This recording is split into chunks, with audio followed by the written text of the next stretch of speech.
Mukunda jewellery హనుమకొండలోని అతిపెద్ద jewellery mart December 14న గొప్ప ప్రారంభం.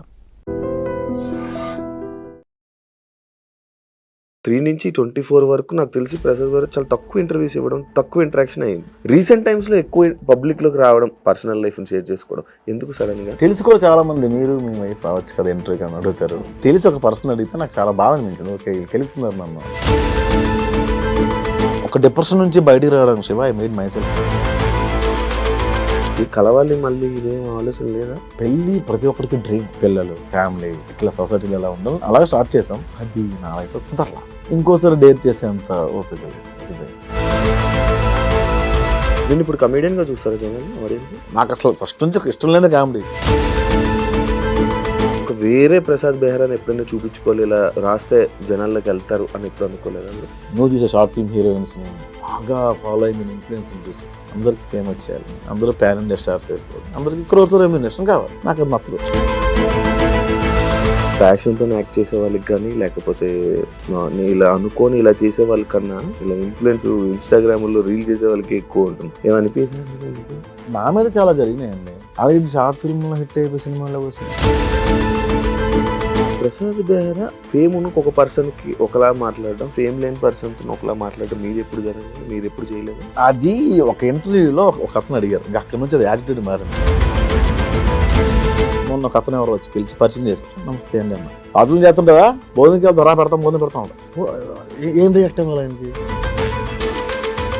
రాను చేస్తున్నప్పుడు ఎలా పడితే అలా చేస్తున్నారు, చిల్లర కంటెంట్ చేస్తున్నారు.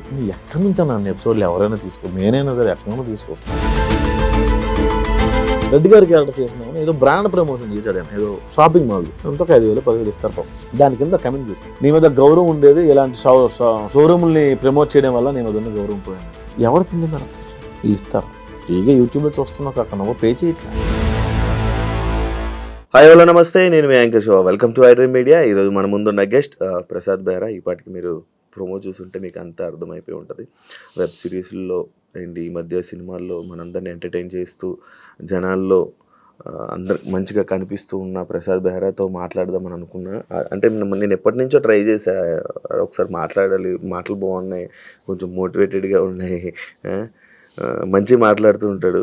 లైక్ ఇప్పుడు నేను కూడా కొంచెం తెలియని విషయాలు నాకు తెలుసుకునే ప్రయత్నం అయితే చేస్తాను. అతను చెప్తారో లేదో మరి, ఆయన ఇదే ఉంటుంది. బ్రో, నా షో పేరు నో ఫిల్టర్ విత్ శివ. ఈ టైటిల్ ముందు తెలియదు. అలా ఏం లేదు, చాలా క్యాజువల్గా ఉంటుంది. బ్రో యాక్చువల్లీ ప్రసాద్ గారు తెలుగువాడేనా? తెలుగే బేసిక్గా. అంటే మా బెహ్రాస్ కానీ లేకపోతే పాత్రోస్ వీళ్ళంతా వైజాగ్లో ఉండేవాళ్ళు. అప్పట్లో వైజాగ్ ఒరిస్సా ఉండేది. వైజాగ్, సింహాచలం అదంతా ఒరిస్సా ఉండేది. మీకు సింహాచలంలో వచ్చే వాళ్ళంతా కూడా ఒరియా వాళ్ళు ఎక్కువ ఉంటారు. అది ఎప్పుడైతే ఒరిస్సా అండ్ ఆంధ్ర విడిపోయిందో అప్పుడు ఇక్కడ ఉండిపోయారు వీళ్ళంతా. అట్లా వచ్చిన క్యాస్ట్ అని అనుకుంటున్నా, అట్లా ఉండిపోయింది అది. ఇక్కడ బెహ్రా వేరు, మళ్ళీ ఒరిస్సాలో ఉండే బెహ్రా వేరు. అడిగారు ఎవరైనా ఈ తెలుగు ఎవరైనా రేర్గా బెహ్రా అంటే మీరు ఆంధ్రానండి, ఒరిస్సా అని అడుగుతారు. 4 ఫాదర్స్ నుంచి ఆంధ్ర. సక్సెస్ ఎలా ఎంజాయ్ చేస్తున్నాం? ఇందాకే తిట్టుకున్నా దీని గురించి.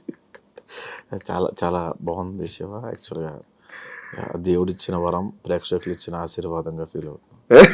అంటే అదే ఫస్ట్ వచ్చినంత చెప్తా. ఎలా నచ్చదా? అంటే ఎలా అనిపించింది మీకు? అంటే ఇలా ఎలా అనిపించింది ఏంటి? జనరల్గా మీకు ఏదో ఒక ఫీల్ వస్తుంది, ఎస్ ఇప్పుడు నాకు ఇలా అనిపిస్తుంది అని. అప్పుడు మనం నోటీస్ చెయ్యం. అట్లా అది రెగ్యులర్ క్వశ్చన్ అయిపోయింది అది. అది ఎంట్రీ అవ్వడం కూడా భయపడుతున్నాం. ఇందాక కాబట్టి ఫోన్ చేశారు పాపం. ఒక 3 months నుంచి ఫాలో అప్ చేస్తున్నారు. ఇంకా అవాయిడ్ చేస్తూనే ఉన్నా. ఇందాక వస్తుంది ఫోన్, రాత్రి 2 గంటలకు వచ్చానమ్మా, నాకు 2 నుంచి ఉదయం 5 దాకా ఖాళీ ఉంటుంది, ఆ 2 నుంచి 3 మీరు తీసుకోండి, నాకు 3 గంటలకు ఇంటికి పంపించండి, ఆ 3 వరకు మీరు ఎంటర్ చేసుకుని ఉంటే అర్థమైంది సార్, ఉంటాను సార్ నేను పెట్టేస్తాను.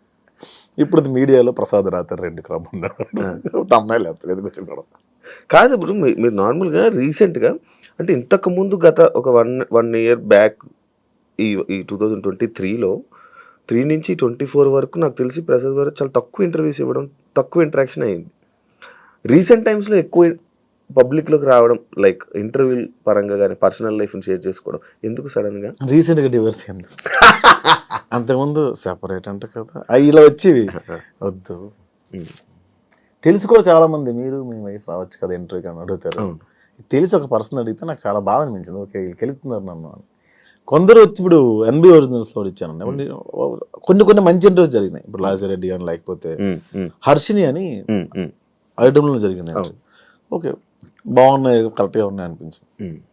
వ్యాలిడ్ క్వశ్చన్స్ ఉన్నాయిలే అనిపించింది. మిగతా అన్ని వ్యాలిడ్ క్వశ్చన్స్ అంటే రొట్ట క్వశ్చన్స్ అడుగుతారు కూడా. అది అవునా అలా అనిపించిందా? అవునా అప్పుడు ఏం పెట్టారు మీకు? ఎందుకు దోశ కావాలి, ఇడ్లీ కావాలి, నేను ఏం పెట్టాను ఈ లేని పనికి క్వశ్చన్స్ అన్ని. అవి నాకు ఇంట్రెస్ట్ లేక వదిలేసాను. ఇప్పుడు కొత్తగా ఏం జరుగుతుంది బ్రో నీ లైఫ్లో? మెకానిక్ వెబ్ సిరీస్ జరుగుతుంది, సినిమాలు జరుగుతున్నాయి. పర్సనల్ లైఫ్ అది దానికి అంత అంటే ఒక డిప్రెషన్ నుంచి బయటికి రావడానికి Shiva I made my self busy. నేను ఖాళీ ఉండకూడదు ఇంకా అని ఫిక్స్ అయినా. అది ఎలా ఉందంటే ఇప్పుడు నాకు ఖాళీ నిజంగా ఇవ్వట్లా. అరే ఒక 2 రోజులు ఎక్కడికైనా వెళ్దామన్నా కూడా దొరకని పరిస్థితి. అది ఎంతసేపు మన చేతిలోనే ఉంటుంది కానీ కమిట్మెంట్స్ ముందే ఇస్తున్నాం కదా, డేట్స్ అని అట్లాగా. కమిటీ కుర్రాళ్ళు చూశాను బ్రో, పెద్దోడు రోల్ చాలా మంచిగా యాక్టింగ్, మంచి రోల్ పడింది.